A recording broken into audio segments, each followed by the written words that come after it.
He's been to Afghanistan, worked as a fighter pilot, and lived his entire life scrutinized by the world's media. But it's a new challenge that's leading Prince William to really lose sleep. Yes, little George, his new baby, instilling a healthy dose of fear in the young prince that he's never dealt with before. The first portraits of the king-to-be were released tonight as William opens up for the first time about the far more pedestrian challenges of being a pop. Here's ABC's Lindsay Davis. There he is, Prince George, the new heir to the British throne, eyes closed and fast asleep. He was just days old when his maternal grandfather, Princess Kate's father, Michael Middleton, snapped these first public photos in the garden of their family home in Bucklebury, England. And today, another first, Prince William opening up to CNN about his first few weeks of fatherhood. He's a little bit of a rascal, let's put it that way. So he either reminds me of my brother or me when I was younger, I'm not sure. But he's doing very well at the moment. And a second snapshot with the family dog, Lupo. The prince says there's no family rivalry between the two just yet. For me, Catherine and now little George are my priorities, and Lupo. He's coping all right, actually. I mean, as a lot of people know who've got dogs and bringing newborn back, they take a little bit of time to adapt. But no, he's been all right so far. He's been slobbering sort of around the house a bit, so he's perfectly happy. In his first royal appearance, baby George practically shut down the city of London. Prince William, just like any other proud parent. I think I was on such a high anyway, and so was Catherine, about George, that really we were happy to show him off to whoever wanted to see him. As any new parent knows, you're only too happy to show off your new child and, you know, proclaim that he's the best looking or the best everything. This modern couple wants to show the world they're normal parents. You know, it's one of those things, and you know, it's nice that people want to see George. So, you know, I'm just glad he wasn't screaming his head off the whole way through. Well, I think Prince William and Kate, they try very hard to maintain their private life. It's very important to them. They were living up in Anglesey for over 3 years and going to the cinema and visiting the local co-op supermarket. And they do try and fiercely protect this private life that they have.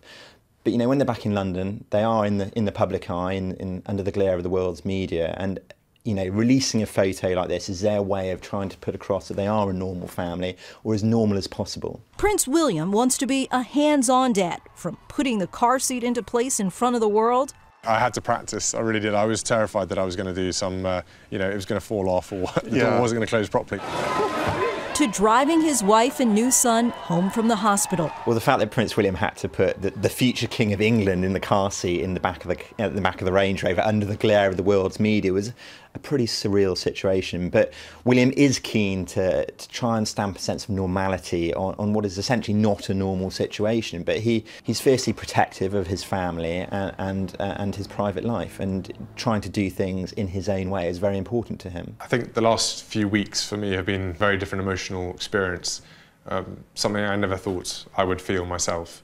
And I find, again, it's only been a short period, but a lot of things affect me differently now. There are many differences from when and how Prince William was raised. Take the formality of the baby pictures.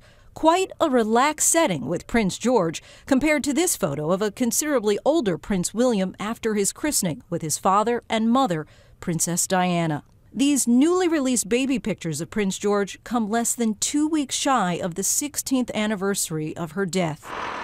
And once again, conspiracy theorists are reveling in fresh allegations that Princess Diana and her companion, Dodi Al-Fayed, were not killed in a car crash, but they say were murdered by British Special Forces.